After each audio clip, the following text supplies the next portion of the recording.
Hey guys, it's Tangled Tuesday again. I'm Naja with Tangled Roots Research, back with another installment of our vlogs. I think we're on week 4 now, but we are doing something exciting now. We're starting a series, so you're going to have to stay with us because over the next few weeks, we are going to be talking about one of the most popular used documents for genealogy research, the US Federal Census.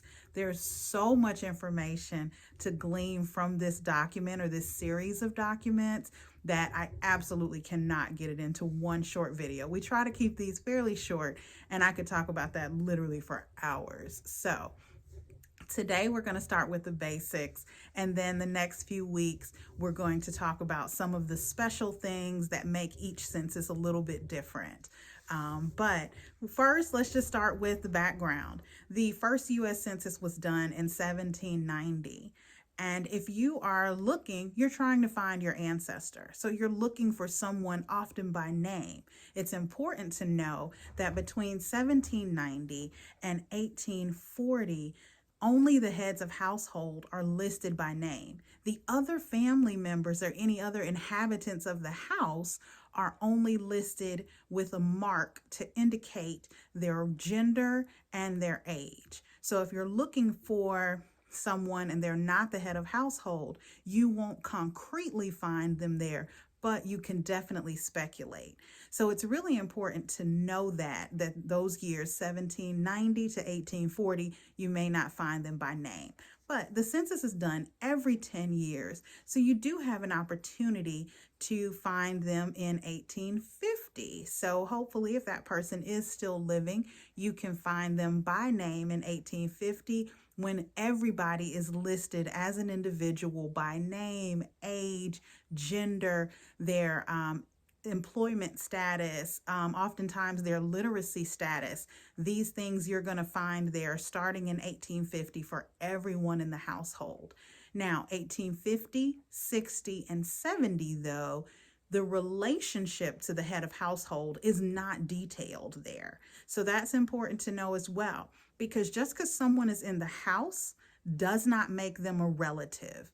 So that's something that's really important to keep in mind. And if they are a relative, you don't necessarily know what their relation is. You can assume, but it's not until 1880 that we're able to confirm relationships. So that year is a really huge one, because then we know, especially if we've been following a family, we know exactly how these people are connected. So 1880 is a really great year. You tell the relationship between the head of household and each person there. You'll find a lot of people have boarders living with them, people who are not family members that just live there or may have just been there when the census taker came around. Another thing that's really awesome is when you open the actual census records, the ones that are handwritten, and you can see all of the detail that was actually documented by an individual. They had to go door to door. They would work a minimum of 10-hour days to do this. The census document always tells us the day that it was done. It's specific to a city and a county and a state, or a region, not necessarily a city, because everything was not in the city. It may even tell you the street name, which can be really, really helpful. And you're doing research and you're trying to connect with property records, that may be relevant to you. So when it comes down to looking at the physical document, one thing that everybody may not realize, look at the neighbors of the family you're researching, because a lot of times people stayed close to their family. So the family next door may very well be the in-laws or the parents of, let's say, a married couple that's in this household. You can look around them and see their relatives, which is really cool because you can see how families stayed together and lived near one another. And you can just imagine them going back and forth and the kids going back and forth. So it can kind of give you an image of what it was like for them there, and being so close to one another.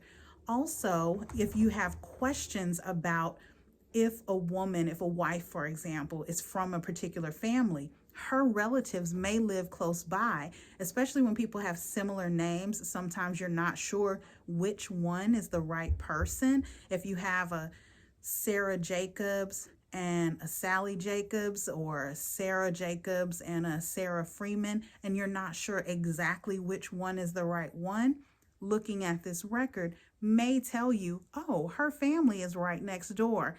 I now know that it is the Jacobs family, and it can confirm some of your theories. So that's just one tip that we are able to use sometimes at Tangled Roots.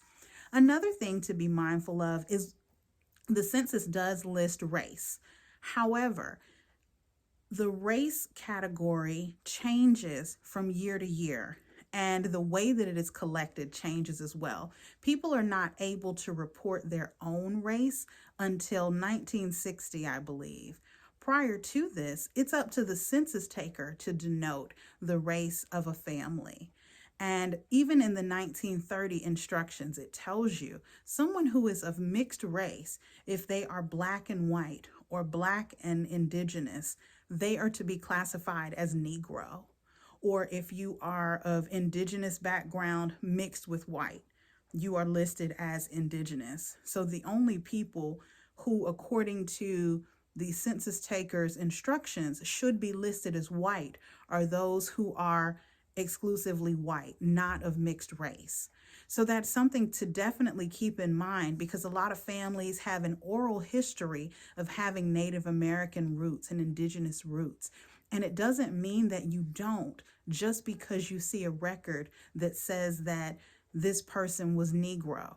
It depends on the year and what the instructions to the census taker was and what their impression of that family was, because they may make their judgment based on skin tone, based on physical features, based on the community that they live in and who's around them.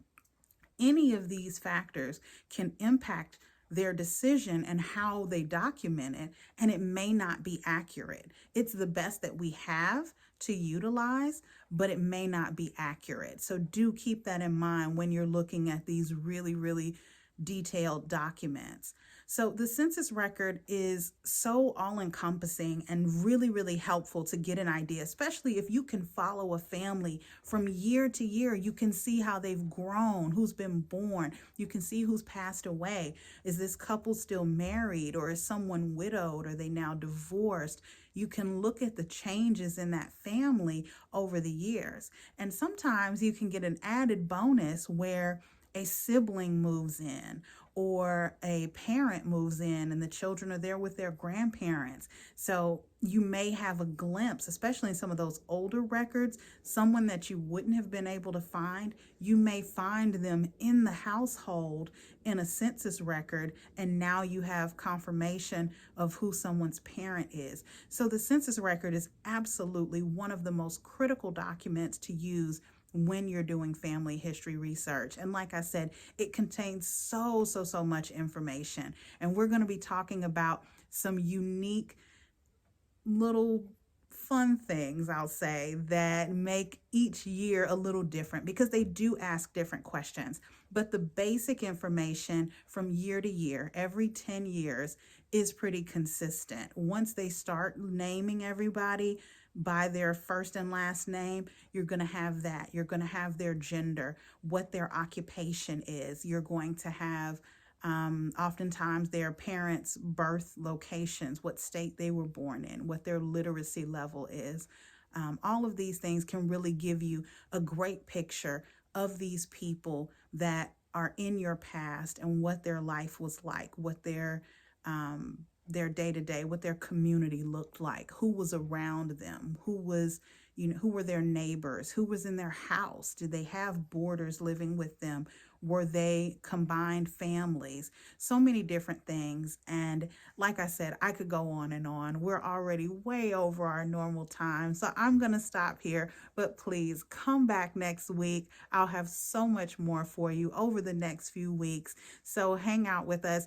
If you get a chance, check us out online on Instagram and Facebook at Tangled Roots Research, and we will be back next week with more on the federal census. Take care.